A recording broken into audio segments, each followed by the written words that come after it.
welcome to this week's installment of the Focus TV. We're joined by Octavia Wyatt. We have Cardell Dudley Jr., Wilson Tarpe Jr., and welcome to Season 5, Episode 43 of the Focus TV. We have a lot to get through this week to catch you guys up on some things that we've been talking about the last couple of weeks, namely the WNBA Playoffs. But we'll get to that in a little bit. Octavia's going to talk about the NFC East as week one's here. We're 48 hours away from Thursday night kickoff and all that good stuff as we tape this show. We'll talk some DC United, and then we're gonna see what Cardell has for us in rapid fire, because the sports world has no sense of chill, and we find that out each and every single week. But before we get to Octavia and NFC East, Cardell, the latest issue of Finance Magazine is out. Tell everybody what is in store. Yeah, it's just my end of summer issue. I pretty much do every summer. Normally, I kind of focus on the WNBA, but obviously with the COVID pandemic, the last couple of years, we haven't had the Kenner League, so this was the first year to return. I was there for pretty much the entire time, just checking out the college talent, the current college talent, and a lot of pros that came up in the area and they overseas doing their thing, playing in the NBA, G League, or whatnot. And it was a good mix, man. So it's just me naming my teams and my MVPs, scoring champ, and all that, just highlighting all the players that stood out in the Kenner and the WNBA. I know it's the WNBA is officially releasing their awards as we go. So I just wanted to, kind of have the issue be released around that time. So, the timeline can fit, you know what I mean? And put an end to the summer coverage, and we get ready for the grind of the full season that's coming up during the winter. Yeah, don't remind me that is coming so very soon. So very soon. Happy that we all got through the summer. Obviously, WNBA playoffs, we're getting towards the end of it. Kenner League was amazing the times I got to go, and enjoyed hearing what you and Ray had to take away from the Kenner League, as you guys provided coverage this summer as well. Looking forward to it next summer. Octavia, the NFC East, week one. It's finally here. Super excited that the season is finally here. Like you said, literally kick off in 2 days with the Rams and the Bills on Thursday night. So that's going to be a heck of a kickoff game for the season. So super excited for that. This week, I won't go too much into anything because at this point, we're all just ready for the games to start. Just to give a little insight on some couple of things that I'm looking forward to, and just some things, most of the teams released their depth chart either today or yesterday ahead of the first games of the season. So just a couple of things. I'll start with my Eagles. The biggest news, really, Andre Dillard, who is our backup offensive lineman, broke a bone in his forearm. So he had surgery. He'll be out 3 to 4 weeks. Luckily, offensive line is pretty deep. So possibly there is LaRaven Clark, who's on the practice squad, actually. So he may be elevated, as a backup to the offensive line. So that's good to hear. Hopefully, Dillard, who has kind of worked his way back into kind of being semi-relevant as far as offensive line. So it's kind of bad for him that he had this situation happen. But again, 4 to 6 weeks, he should be back. Of course, the biggest story is just Jalen Hurts, with everything that's happened with the Eagles in the offseason, all the transactions, all the trades, all the draft pickups. They recently also just picked up Trey Sermon off of waivers as well. So there's really no excuse. There's so much talent on the team. It's really just going to come down to, can they execute the X's and O's, and can Jalen be the quarterback that they need him to be? Pretty much all I've heard all year is that it's about Jalen, it's about Jalen, it's about Jalen, which it is. I honestly don't think he needs to be like a world beater. I just think he needs to be good. He needs to be able to get the ball where it needs to go, and he just needs to be able to not have turnovers, make good decisions, and do what he does, which is he runs very, very well. So if he could do that, I don't see any reason for there to be any issues this season. The Eagles will start their season against the Detroit Lions, so it's definitely going to be a difference from the game last year when the Eagles won 44-6. Detroit, if you haven't watched any of Hard Knocks, they definitely, they've improved. I'm not saying that they are going to be great. I don't suspect us losing this game, but crazier things have happened, so you always got to lace them up any given Sunday. So we'll see how that game goes this week for them. I'll go next to the New York Giants. They're going to play against the Tennessee Titans this week as well. Philadelphia is also going to play in Detroit, and New York is going to be playing in Tennessee. So despite very limited preseason use and production, rookie Wayndale Robinson is listed as one of the team's starter at wide receiver, which is a little bit surprising. Although there was also some injuries. Kadarius Toney is also listed ahead of veteran Sterling Shepard, who is coming off an Achilles injury, and it does look like he'll be able to go this week. So that's good for them. Another big thing, of course, is just seeing how Saquon bounces back. I know Saquon is tired of hearing everybody talk about, how good he is or how good he's not. And I know he's had a lot of injuries, so it's really going to see, it's going to be nice to see how he bounces back off of that. Also to see how Daniel Jones has progressed, honestly, because to me, it's a really big year for him as well, because as we know, this regime that's ushered in now with the new GM and a new coach, they didn't pick Daniel Jones. So it wouldn't hurt their feelings to get rid of him. So he's literally playing for his job, and he's going to have to play well and often. Also, despite missing a little bit of time during the summer, Matt Breida is listed as the number 2 behind Saquon Barkley. To me, I'm not really surprised because Matt Breida is a good running back. He should be number 2, but with all of the missing, time, it was always just a question. So with, like I said, the first depth chart coming out, him being listed as a backup behind Saquon to me is really a no-brainer as long as he stays healthy. And as far as healthy as well, we want to make sure Kadarius Toney stays healthy. A really other thing I was looking at is Richie James Jr. is listed as the team's primary punt returner. But you would think that maybe he would return kickoffs as well. But honestly, they actually selected Gary Brightwell. He's actually going to be the kickoff returner. So just to see how that works out, who knows? It might last for 1 week. Richie just has to do it all, which I won't be surprised about. So next I'll go on to the Washington Commanders, who are going to play against the Jacksonville Jaguars at 1 o'clock. They are going to be playing at home at FedEx Field. So if you're in the area, make sure that you stay away from it at that time if you're not going to the game, because traffic will be crazy. Biggest story, the Carson Wentz era begins. This is his 3rd team in the last 3 seasons. He left the NFC East, and now he's back. So to see how he's really going to progress, they're playing against the Jacksonville Jaguars team. It's also another story. He's playing against his former coach. Doug Peterson is now the head coach in Jacksonville, so that will be interesting as well, because I'm pretty sure Doug Peterson knows all of Carson's tricks. So that will be interesting to see how that helps out Jacksonville as well. The defense returns all of their starters from last year except for one, Chase Young, who is still unable to play, coming off of the ACL injury, who will miss at least the first 4 games of the season. So those are like the really big things. I'm still looking at Antonio Gibson. Anybody that has a case of the fumbles, it's going to be hard. But maybe he's maybe a little bit more relaxed. Unfortunately, with Brian Robinson being out, as we know the situation that he has. But I felt like Brian Robinson was nipping at his heels, so maybe he feels like, okay, I got a little bit more of leeway. But don't count out Brian Robinson. There are reports that say that he may be back sooner rather than later. He's on the NFL NFI list, which is non-football injury list.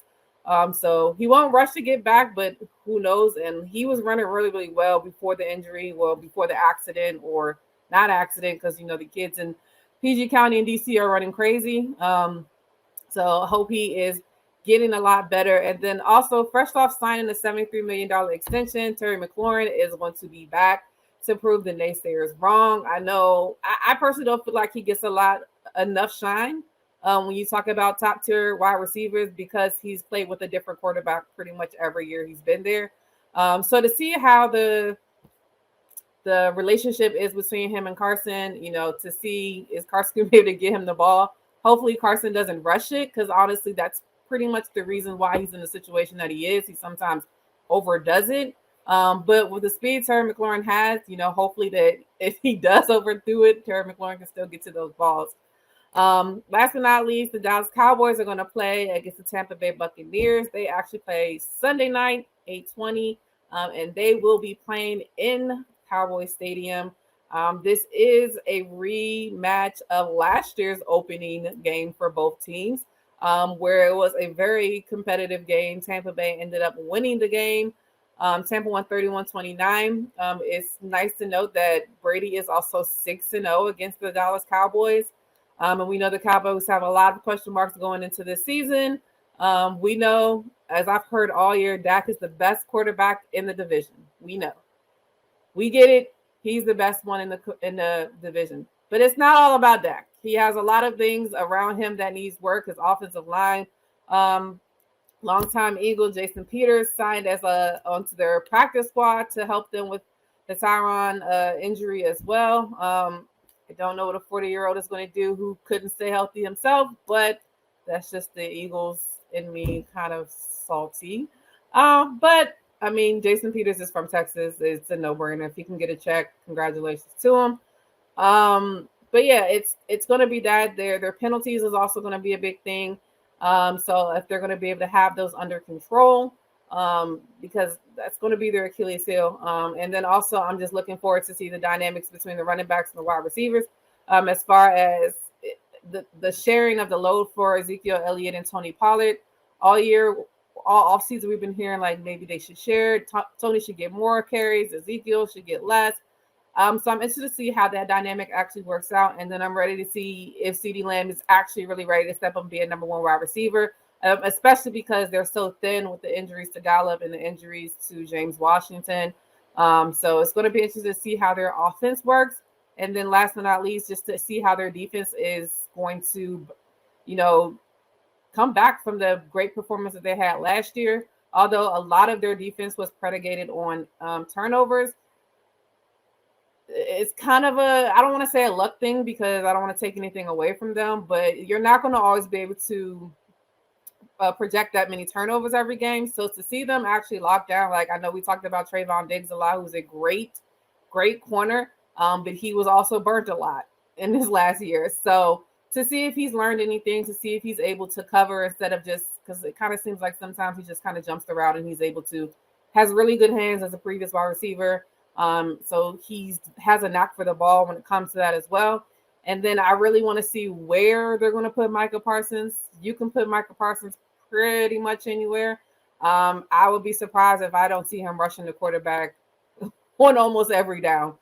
Because if so, he has a chance to hit the record this year. But again, it's a new season. There's so much going on. And last but not least, I wonder what Mike McCarthy may mess up this year. He might want to get it together because he has two coaches waiting, actually three if you count Sean Payton.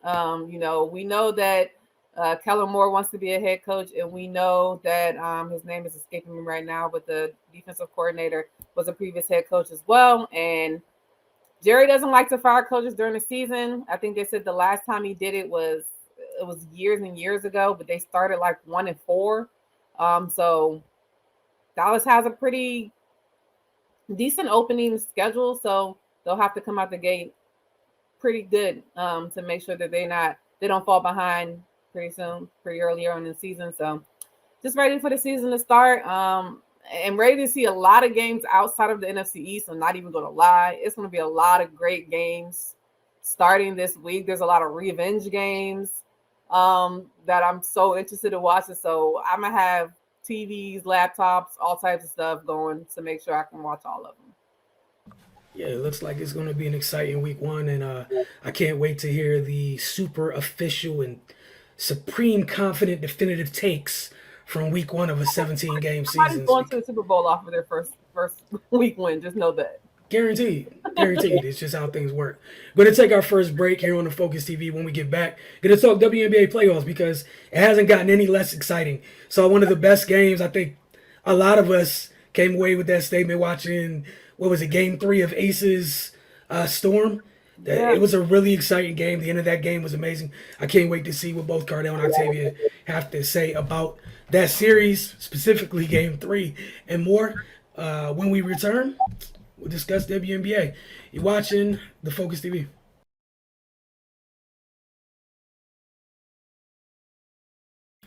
Welcome back to the Focus TV. Last time we spoke, the semifinals had just begun.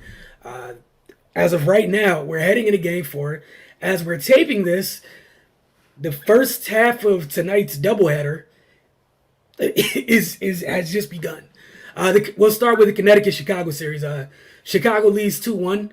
After losing the first game of the series, they bounced back. Connecticut took game one 68-63. Chicago responded with the 85-77 win in game two. Then they won game three 76-72. So I want to hear what you guys have to say, or just thoughts you took from games 2 and 3 before I have a follow-up question. We'll start with you, Cardell. Just your thoughts from games 2 and 3 of Connecticut-Chicago. Now I'm gonna focus more on 3. I just think that obviously the Sun can't win with John Quill on the list of playing like that. It was funny seeing that clip that went viral. Kurt Miller talking to him like, Pro's supposed to make the layups. Y'all gonna get me fired. That speaks more of a team that's kind of the coach. They tuning out his voice because he's been there so long, and that's unfortunate. That's normally what that means. Now maybe they rally back and put together the wins and try to pull out the series. I see they're up big currently right now. See if they can hold on, but Sky just out executing them, man. And they miss Jasmine Thomas badly, and they need a point guard that set things up. And you can see, I don't know if John Quill's like playing through an injury. She don't look the same. It could be the defense of the Sky. Candace and Copper, Ian Meesman, gotta give her credit. She did a great job. John Quill making it tough on her. And I also think John Quill's helping them. You just kind of staying perimeter oriented instead of trying to drive and really attack. I think she's letting them off the hook a little bit. I know she's better than that. And Alyssa, she was just terribly all 3 for 12, and the little cheap shot stuff, cheap shot stuff she was doing, and Candace and all that stuff like that. I understand this playoffs, but she's better than that too, man. She know better. You know what I mean? You don't want that reputation. The Sun got to just come together, because right now the Sky, they're executing, playing as a unit that's like trying to repeat. Like they're in sync. Connecticut just all over the place, man. It might one quarter they may be in sync, then the next 2 quarters you don't know what you're gonna get and from who. Like honestly, the one constant for them has been like Brianna Jones off the bench, and that's crazy, But they have to put it together. I see they're fighting right now, but they gotta. This is their run. We know the Sky's gonna go on their run. Mm-hmm. You know what I mean? And that's what they have to do. It just come down plain and simple that Connecticut Stars have to play better, because the Sky Stars have been more consistent, and that's why they're up 2-1. Octavia, your thoughts on that series? Yeah, I mean, just like Cardell said, and even with the coach, the viral clip of the coach, I mean, he's right. I mean, I've never seen DeWanna Bonner play as bad as she has. I don't think he even scored a field goal in game 2. And then, if Courtney Williams was off and John Quill was just back and forth as well.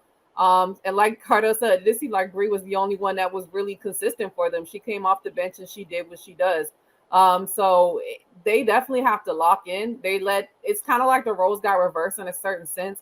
It was kind of like in game 1, they bullied Chicago, and Chicago was like, oh, okay. And they took it right back to them and knocked them out in the second game. Right now, like you said, in the second and the third game, excuse me. So as you can see right now, like you said, I can get my words out. Connecticut is playing really, really well, up 21-6. But again, like you said, it has to be sustained, because we know the caliber team they're playing against. Candace Parker is a bucket anytime she wants to. And like you said, Emma Meesman has been holding her own as well down there with Jonquel. So I definitely think Jonquel has to punish them more. Like you said, she was playing a little bit more on the outside instead of down in the block. So I mean, if Connecticut can hold on and have some type of, I guess, pride to try to, even the series up to take it, to the deciding game 5. But their stars definitely have to play better. DeWanna Bonner can't play like she played. Courtney Williams is definitely going to have to score for them as well. So it just depends. But it's going to be a tough feat against Chicago, because Kalia Copper, I mean, they're all just going to be on. They're going to be locked in. So it's interesting to see how this is going to work out. Yeah, I'm with both of you all. And like you said, Cardell, that is kind of sad, because we've seen the success Kurt has had while he's been there. And, You get to the point where they kind of tune them out. It usually leads to they got a whole lot of there's a whole lot of decisions they have to make as an organization this coming off season. From personnel, you got some key people that might be entering free agency. Decisions from in philosophical standpoint. I can't talk now. Depending on where they want to go. Again, it pertains to personnel. Now that you make a coaching change, what have you. That said, they got off to a great start. We've seen Chicago all season. They've been down in games before. It's what happens after they respond. And for Connecticut, what you can't afford to do, you can't lose tonight. It's that simple. It's really that simple. But we'll talk about the other series. That's also 2-1. We got Seattle took game one, 76-73. Some late heroics from Jewel Lloyd in that one. The Aces responded. Game two, where we saw Asia and Stewie go at it. But the Aces won that one 78-73. High scoring game three. I had Twitter going nuts. I think it was on Sunday. The Aces won that one 110-98. That game went into overtime. So I want to ask you guys what you thought. What do you think about this series at this point? And also shout out to the series that Chelsea Gray's been having as well. But Cardell, we'll start with you again in the guard, Octavia. Aiden, she playing like the MVP. That's who I voted. Got on my issues MVP.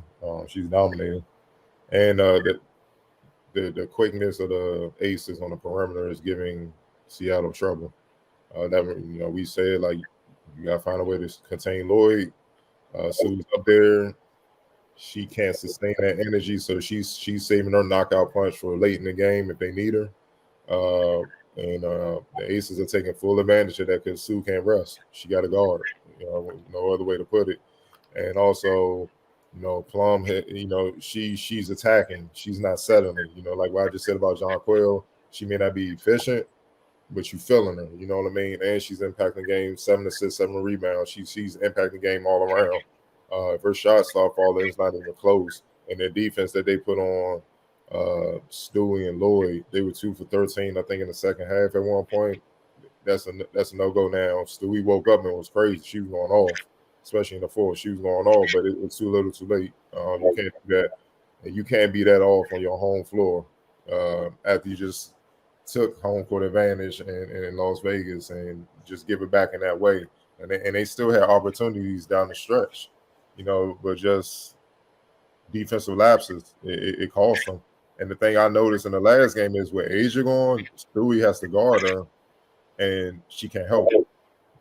So really, the Aces are getting one-on-one coverages, and Jackie Young, Plum, and Chelsea, and Racuna Williams, that's playing right into the hands. Racuna was big off the bench, 14, 5 of 10, 4 8 from deep. She blew the game open. You get them in an ISO situation, that's what they do best, and that plays in their favor. And they know if they miss, they got Asia cleaning up. Hamby, she played a few minutes. She's getting healthier. She's back in the mix.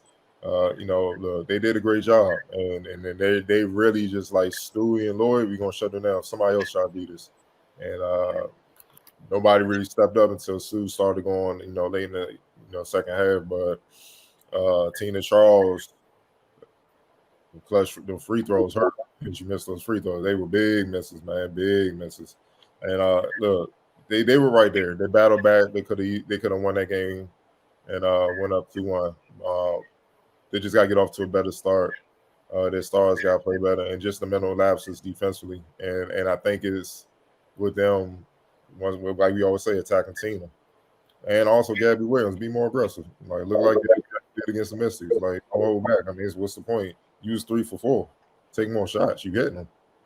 Stuff like that. That helps take the pressure off Lloyd and Stewie having to go off. You know what I mean? So I felt like she should have got more shots or whatever. But look, it's a great series. Chelsea's balling. She's balling so much. Sue can't sit back. And like she can't play the age card. She got ball. She's going off on them, man. So it's still hard to say because I'm sure Seattle don't want to get eliminated in the next game on their home floor. So I'm sure they're going to be looking to come out how Connecticut came out tonight and force a deciding 5th game. But it's close, man. Like it's close, man. It's coming down how it should to the Stars. And right now, the last couple games, Asia been the best player on the floor. So Stewie got to match her or surpass her. And if she do that, then I think Seattle win the next one. If not, Asia keep doing what she's doing. To the finals they go. Facts. Octavia? Yeah, when you talk about Asia, it's like she's doing it on both sides too. It's not just on the offensive side, it's on the defensive side. She's killing them. Like, she's basically having her way. And then with Chelsea Gray playing as well as she's playing, like, literally every time I watch the game and I'm like, dang, Asia's killing. And the next thing I know, Chelsea starts going off and I'm like, dang, Chelsea's killing. And it's like, you look on the other side and Drew Lloyd is struggling. And then you see, you know, how hard, like you said, Sue Bird has to work to stay on Chelsea and to try to get her own shot on opposite end of the floor, you know. So, and as we talked about in the past, you know, thinking that Stewie and Asia kind of like wash each other out, like, but it's not shaping up to be like that. Like, Asia is definitely playing like she wants to be the MVP of the season of the league this year. And I mean, Brianna has to step it up. She, like you said, she came on at the end of the game, but it was a little late. She started off really, really slow.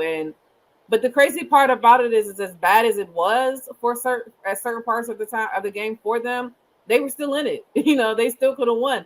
They were one layup away from winning, you know, and like you said, the missed free throws killed them. Had she made even one, you know, it would have been a big difference.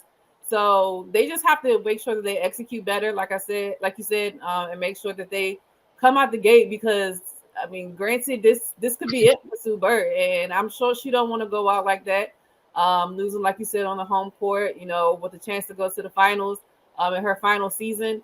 I expect this game to be kind of crazy like the last one, honestly.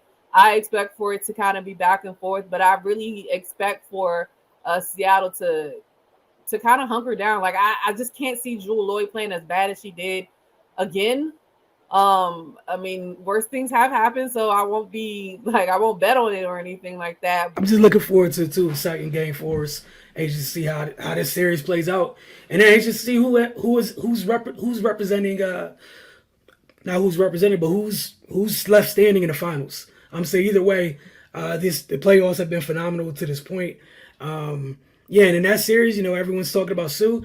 For all we know, we don't know if this is the last time we can see Stewie in a Seattle uniform. We have no idea what's going on. That said, credit to the Aces for the last two games, and I'm anxious to see if they can just stay, you know, poised enough to end this thing. We're gonna find out. By the time we talk to you guys next week, we're gonna know who's playing who in the WNBA Finals. It's simple as that. We're gonna take our second break. When we return, got some DC United for you guys, and then rapid fire as we close things out for this week. You're watching the Focus TV.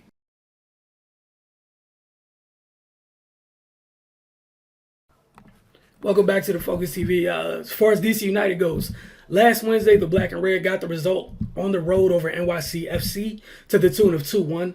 Ola Kamara would score the first goal in the match in the 24th minute off a great pass across the goal mouth from Chris Durkin, who's had a solid season with all the changing from coaching and what they're doing tactically. He's been playing different positions. He's been playing more out wide this year at times, and I think he's adapted to it pretty well. Especially, we've seen him show off his passing quite a bit. All I had to do was tap into the net. It was that good of a pass, as has been the case this season for DC United. Anytime they score, they typically surrender a goal within the next 5 minutes or so, and that would hold true once again. Within a couple of minutes of Ola Kamara's goal, NYCFC got the equalizer. In the 57th minute, the Black and Red would take the lead off a set piece. Martin Rodriguez took the free kick, placed a curling ball into the right side of the box. Defender Steven Birbaum got his head on it and put it on frame. The goalkeeper couldn't corral it, and it bounced pretty much off of him through his hands into the goal to give DC United the 2-1 lead, and it would end up being the game-winning goal as well. In that game, we got to see the debut of Christian Benteke, and even in the 20 minutes that he played, you know, you got to see why, you know, he came over here with all the accolades that he came over here with. Obviously, he hadn't trained at that point with this new team. They're still trying to get to know him, but he created a couple chances. It seems like they were starting to understand a little bit how to get the ball to him, and he showed just flashes how dangerous he could be. I'm going to fast forward to Sunday. DC hosted Colorado. They played them to a scoreless draw. This one hurt a little bit because this wasn't a case of them not having opportunities. Speaking of Christian Benteke, he had a penalty kick blocked. Something you don't expect to have happen often from your designated player, especially one with his resume as far as goal scoring goes. So, while that does hurt, I'm kind of more focused on some of the other opportunities they had that they just came short on. What Benteke did give them, which I give him credit for this, he played 20 minutes on Wednesday night. Again, he had just got back into the country, got back here. He gave them a full 90-minute shift on Sunday at home.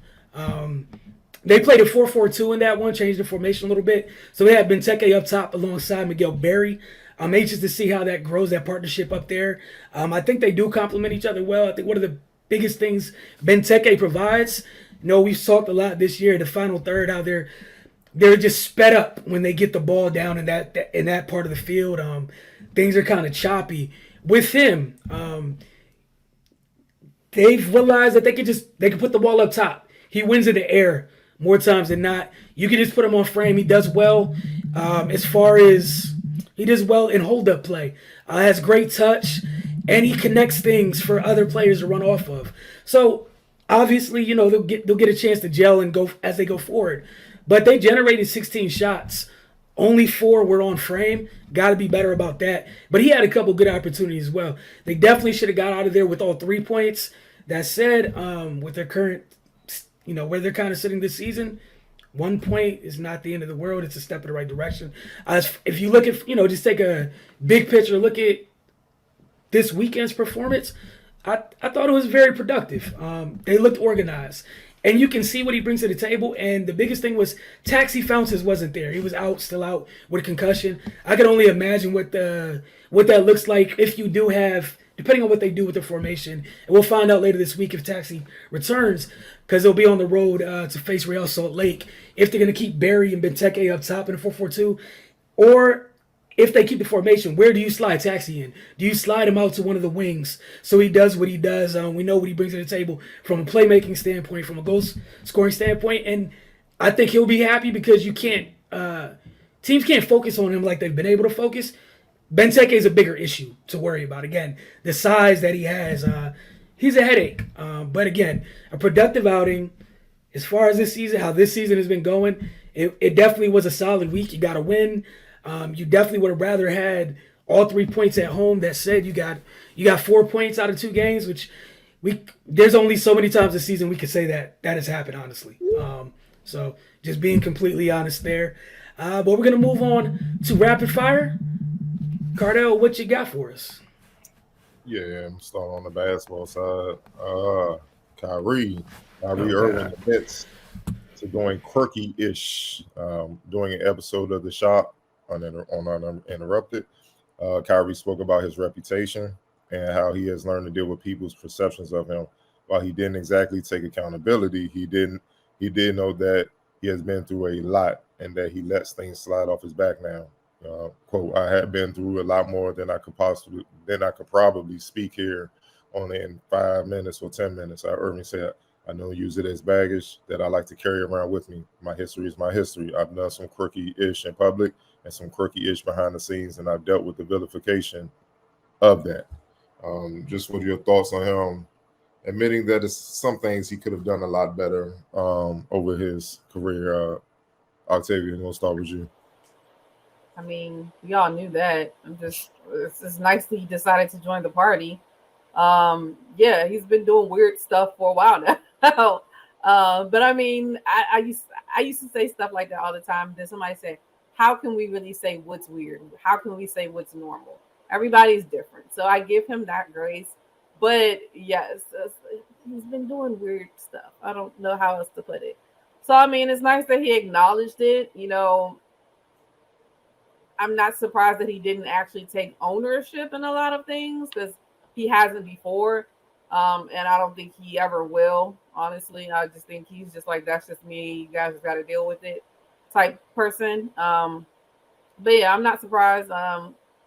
It's just kind of funny to hear him at least admit that portion of it. Wilson. Man, that's why it's getting cold outside. might be the closest you're gonna get to accountability from Mr. Irving. I mean, that said, that's cool, man. Like you said many times, I don't want to hear anybody talking out of Brooklyn. Just play. I don't care. I don't want to hear anybody's voice out of Brooklyn, like at all. As a group, just play.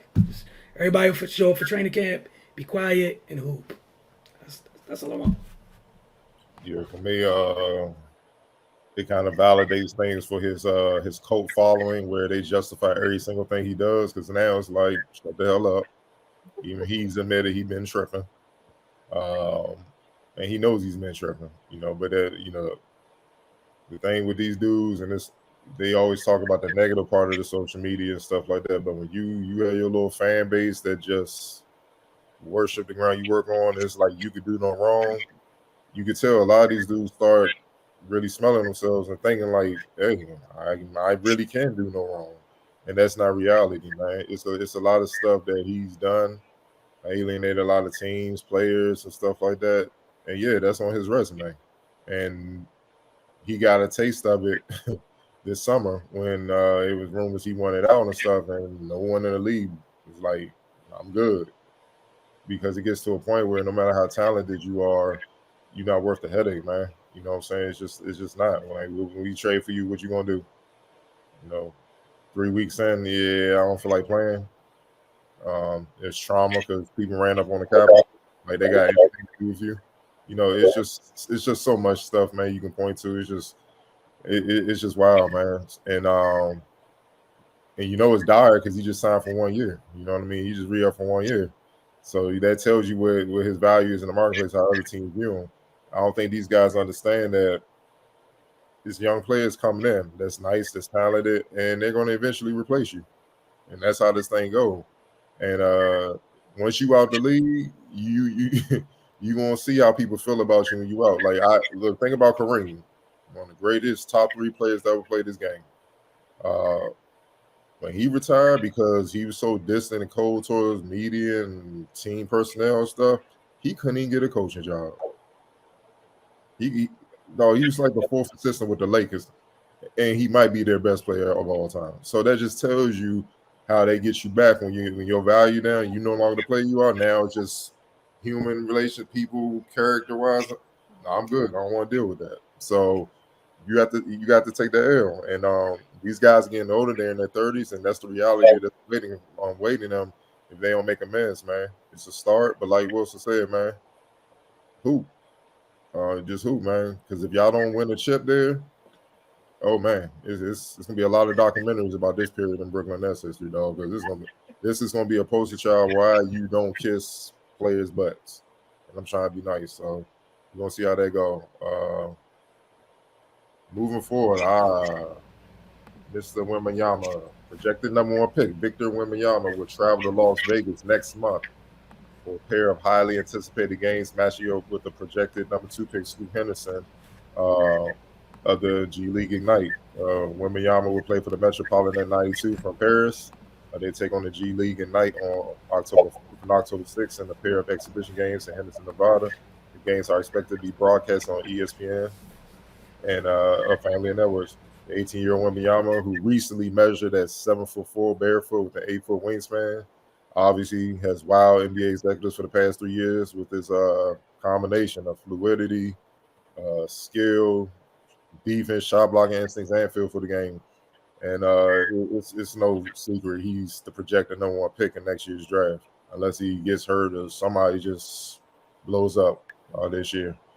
He was named French LNB Pro A Best Young Player 2 years in a row and made his EuroLeague debut last season. He will match up with the stiffest competition for the top spot in the 2023 draft. Henderson, an electric 6'3" point guard who's entering his 2nd season with the Ignite. Henderson has a prototypical frame, a 6'9" wingspan, and explosiveness, operating in the open court, playing off hesitation moves, and finishing downhill drives above the rim, often in highlight reel fashion. This will be the best chance to show a huge number of NBA executives expected to ensemble for these games that he's worthy of consideration and number 1 over Wembanyama. Just what are your thoughts on, for one, these guys playing against each other, they setting it up this way, and also just the potential of Wembanyama now that he done grew to 7'4", you're a little bit taller than Ralph, man. So it's getting NBA 2K-ish in real life. So Wilson, what's your thoughts on it? Hey, look, man, on the video game front, I can't wait till he hits the league so we can build him. And real life issues, like you said, I saw somebody today, talking about the matchup between him and Scoot. Like, we'll get to see them battle for the number 1 pick. Bro, look, you guys saw what you just saw, right? 7'4" without shoes. They play the sport with shoes on. 7'5", that freaking fluid, that type of game. What are we doing here? Like, if y'all want to know why Utah just blew everything to smithereens, that's why. What you just saw is why Danny Ainge went over there and was like, I just want picks. I want as many freaking opportunities and get as many assets so I can weasel my way up to get to have the best percentage in the lottery. And I'm gonna be real honest, I don't blame him. Outside of, God forbid, injuries or something like that, these are the things where even a bad franchise can't mess it up. Like, in terms of the selection process. What you do afterwards, however, I can't hold you responsible. That's when bad organizations really shine, is after they take the can't miss prospect. But yeah, this isn't a discussion, man, and I'm not knocking Scoot Henderson or anything. But I'm gonna share with you something Cardell says all the time.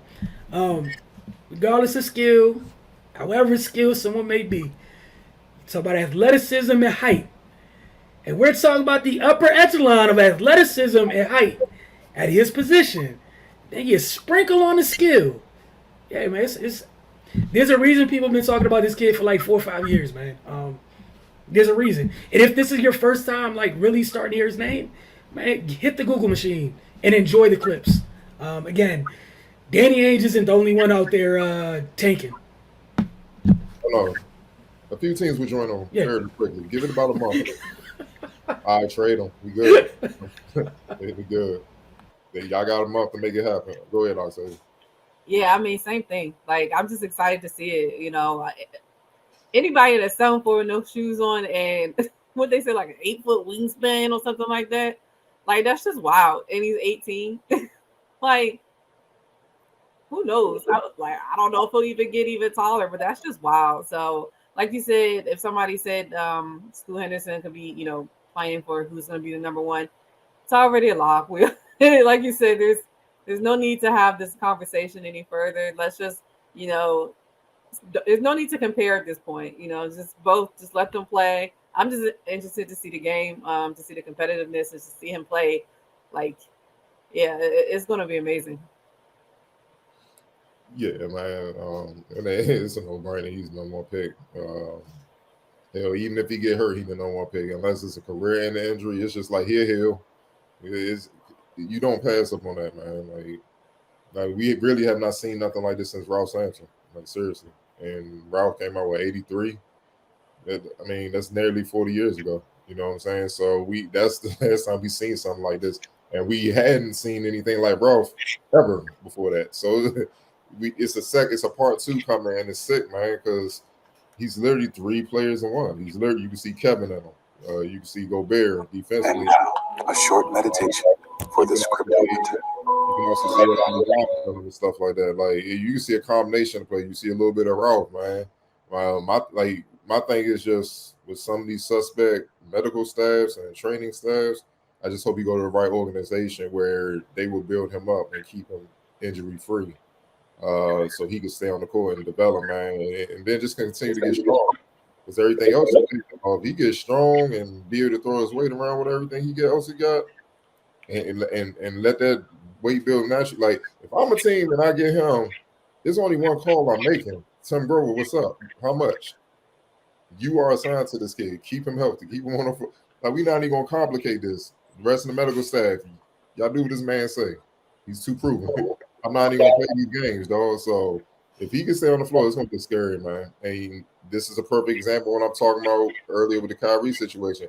Just when you think you're the hottest thing around, something like this come up on the scene, and they like, oh, you can go. We're good. you can go. We're good. So yeah, it could be crazy, man. But the lottery ping pong balls, they still gotta get them, man. Because you know how people in their conspiracy theories are. I'm sure they want this kid in a big market, so they can make it happen. And hey, New York might be a good spot, man. Knicks and Wilson will be a Knicks fan again. He'd be like, "Yep, I'm back, baby."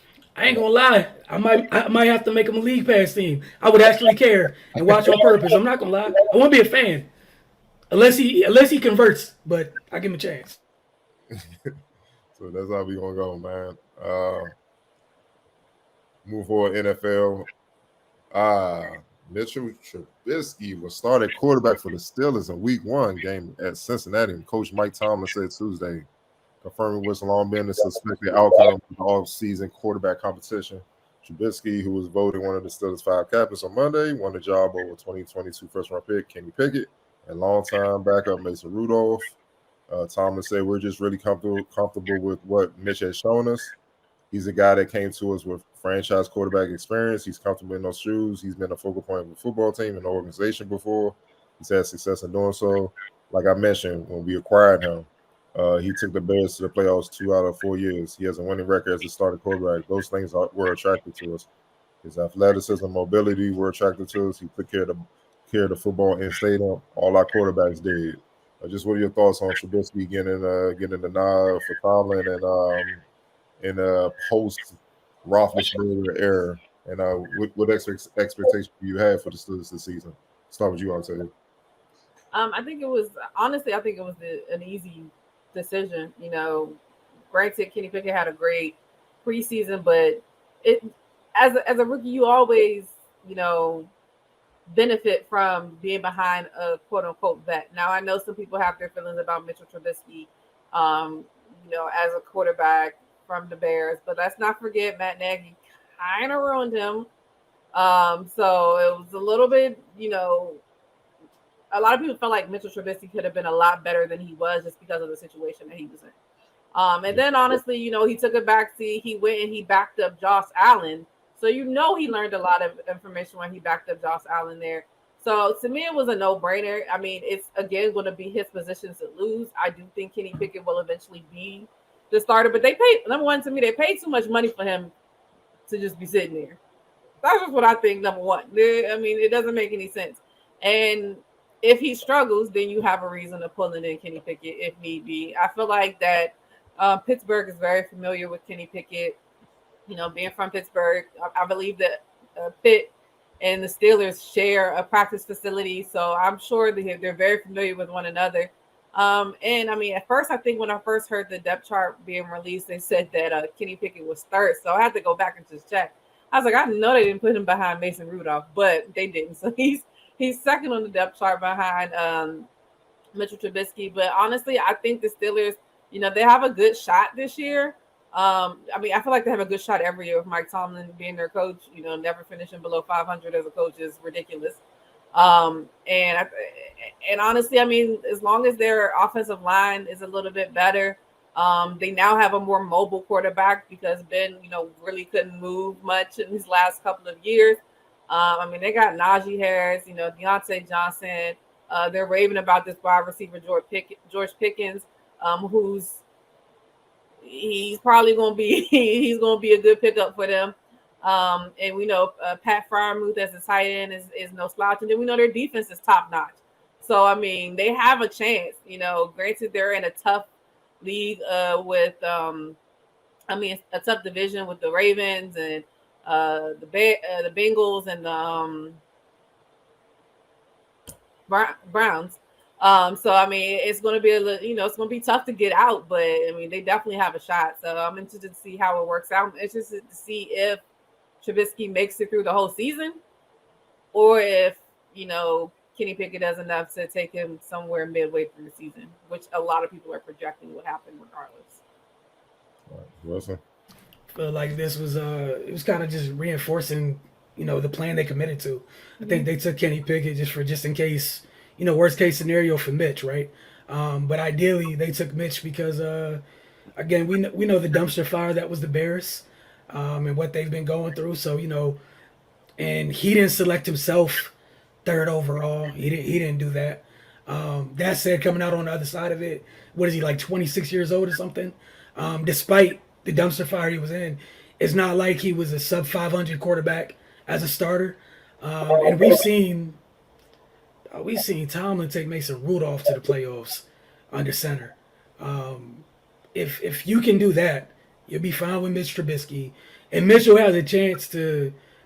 They don't need you to be Big Ben at any time in your life, but just to be functional. Like the last couple of years of Big Ben weren't fun. They just need functional quarterback play, and the way their team is built. Octavia mentioned the tight end. I mentioned a running back with Najee. I feel like when they selected Najee in the draft, that was kind of them going back to their roots. What we always know the Steelers for. Having an amazing defense. They run the ball. They got an annoying no-name tight end. And I'm not saying that as a not the fire move. Just that their tight ends are really good and never get the credit they deserve.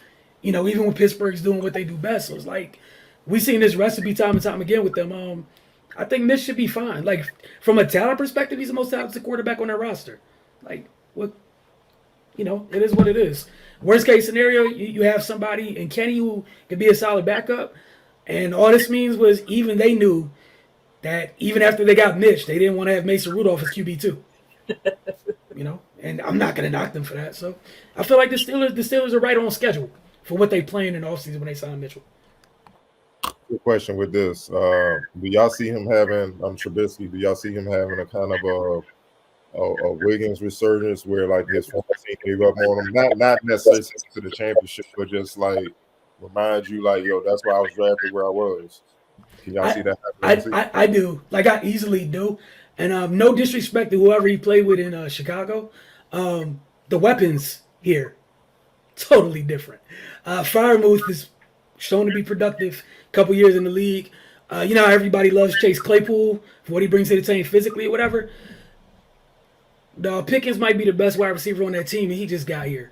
They're loaded, and we know death, taxes, and Pittsburgh drafts wide receivers.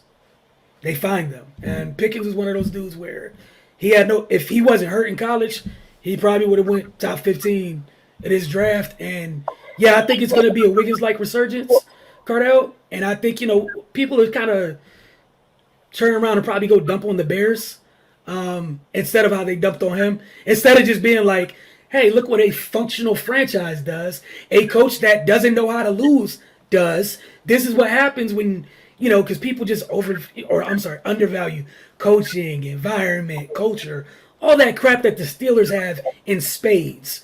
So, like, it makes me laugh when Steelers fans have the nerve to say anything negative about their current situation, considering you didn't have a losing season with Mason Rudolph under center on purpose. On purpose, that coach wouldn't let you fail. Yeah, Mitch is going to be fine. He's in good hands. The best hands he's been in since he's been in the NFL. Yep, I definitely agree. I definitely think he's definitely going to have a resurgence. I would just be interested to see what happens to him next year. Because I feel like, the drafting of Kenny Pickett, everybody's calling him to be, the franchise. So if Mitchell does have a really good year, I'll be interested to see if they keep him, if there's any other quarterback positions that are going to be open this time next year or, early in the offseason next year to see where he ends up, to see if he can ever be a starting quarterback, somewhere else if he doesn't stay in Pittsburgh. Because the thought was that he couldn't be a starting quarterback. And we already are going to now see, we saw him in Chicago, but now we're, like Wilson said, see him in a functional franchise. So this is a big year for him too. Gotcha. And to close things out, the rapid fire on the show, going to take it over to the Eurobasket. Turkey is threatening to pull out of Eurobasket if a situation is not dealt with. Philadelphia guard Furkan Korkmaz was ejected from Turkey's Eurobasket loss on Sunday when he and Georgia's Duda Sanadze got into an on-court altercation. However, the real fight reportedly came when Sanadze and several Georgian players not suiting up for the game attacked Korkmaz in the hallway as he tried to get back to the locker room after the ejection. Georgia is hosting the Group A games. Here's the comment from the Turkish national team via Eurohoops.net. Turkish Federation Vice President, former player Omer Onan described the incident.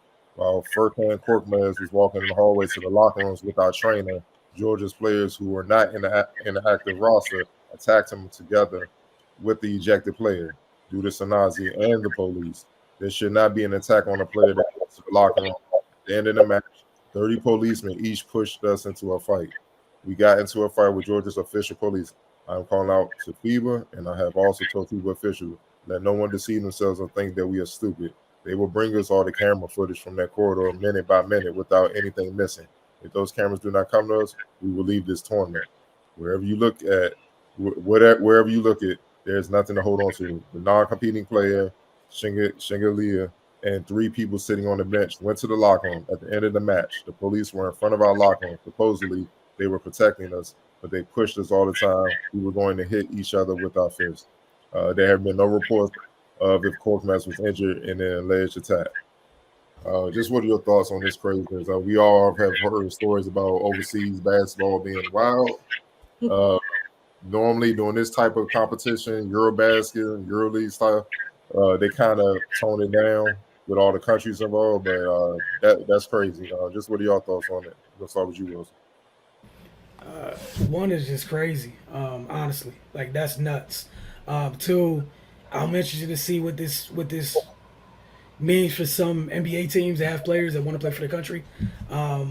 Think by not that you don't want them to do at all, but you'll be a little bit more hesitant depending on where the tournament's being hosted after something like this. 2, for the governing body of FIBA, is unacceptable, completely unacceptable. You choose, you okay essentially. You vet the host country, what have you. You can't have this. Going forward, yeah, obviously they don't need to host the tournament at all. And going forward, you need to do a better job of vetting who's hosting the tournament. And yeah, I'm sure in a perfect world, you would love for it to move around Europe. This isn't a perfect world. This just happened. And like you said, I did like the fact that you have to hope that they tone it down for this tournament, like as kind of just part of a, like that's just normal. Look, man, they just have to do better as a governing body. Like, honestly, this sounds like I'm gonna leave them alone. I'm not gonna fire any shots, but this sounds like another governing body for another sport that's played overseas at times. You can't do this, man. Octavia. I mean, yeah, it's wild. I mean, we know, basketball. A lot of people don't say it, but basketball is a contact sport. So we know stuff like this happens, but to be essentially jumped in the hallway by the host country's police force is a little wild. And I say little, and I don't really mean little. I mean, it's like big wild. Something definitely needs to be done. Like, honestly, I wouldn't even, I mean, granted, I know they take these things seriously, but I would just be out regardless because I wouldn't feel safe. When it comes down to them threatening to leave the tournament, like it would be no threat for me. I'd be out because obviously if I can't trust the police here, then who can you trust to protect you in that environment? So also, like Wilson said, FIBA needs to do something, and they need to do something sooner rather than later. This doesn't need to linger, because the longer and longer it lingers, the more and more thoughts people have about how they're running this organization. So definitely something needs to be done. What it is, I don't know, but they need to figure something out because it's completely unacceptable. I mean, it's grown men, and I know when it comes down to the game, egos and passion and just heat of the moment type things. But to me, it's kind of premeditated to just try to jump him in the locker room. It's a little wild. So Yeah, I agree with both of y'all, man. Kind of honestly waiting on FIBA to make a move like this. Racism will go away before that happens. It's sad to say. It's beyond wild with my man getting in one fight with one dude, and then he walking in the back, he fighting the dude and his teammates, and then 30 police officers jump in the mix. It's like, God damn. I know if I'm Philly, I'm like, you on the first flight, Shane. We ain't even. It don't even matter if you unconscious. Put them on the stretcher. Put them on the plane. You will not know Sixer will be playing in that shit again. Like, it's just like, nah, dog. It's just beyond wild, man. Shit crazy, man. They got, and that's not the first incident. It was another incident over there too recently. So they got to calm that down before this don't get shut down, because it's some big time NBA dudes, the best, the Lucas, the Giannis's, Jokic. They over there, man, and they over there playing in this thing. You would hate for some, especially with how they play and how they going, how they embarrass the people. You would hate for this thing to get out of control, and then they get jacked up, and then they you know what I'm saying, like it lead to something where they can't even play this season, or like all hell gonna break loose, man. It's a simple thing. You can't have a play jump by like 50 people. You just can't, man. So they need to handle that if they want people to take them serious. If not, then they're just gonna be having people from the native country playing, and no one will pay attention over here. It's just as simple as that.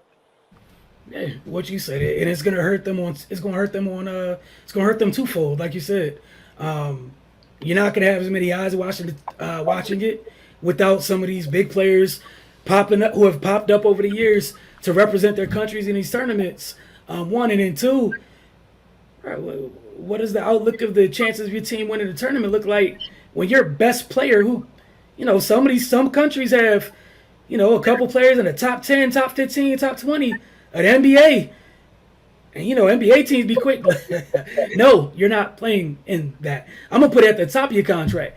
You want the $274 million? No Serbia, no Greece, no Germany, no France. Like, you can't mess it up. And again, going right back to FIBA, what are you doing?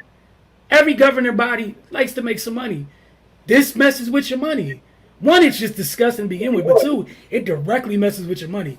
We were just talking about the number one pick for next year, right? I'm sorry, is he American born?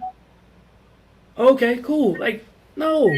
You got another one popping up on the scene. What are y'all doing? Like, what are you doing? Like Cardell said, Octavia said, you just can't have this. Want to thank you guys for tuning in this week. As always, we truly appreciate it. Rapid fire is always fun each and every week. Next time we talk, we'll be talking about the WNBA Finals, because we should know who's playing. We'll be telling you guys not to go crazy, or that your season isn't over, be it fantasy or not, in the NFL after week 1, because there's 17 more weeks. Please relax and take deep breaths. And I'll let you guys know what's going on with DC United and whatnot as well. Don't forget to follow the Focus TV on all your social media mediums. Head over to thefocustv.com. Add the Focus TV channel on your Roku television or device. If you have one, all you have to do is type in the search box, the Focus TV, double tap OK on the remote, and it adds the channel. If you watch this show weekly on DCTV, we truly appreciate you. All you got to do is tune in 10 p.m. to catch it. If you're inside the city, if you are not, just go to dctv.org, and you can watch it on the stream. Either way, there's no excuse not to miss it. We look forward to seeing you guys next week. Thanks for spending time with us this week.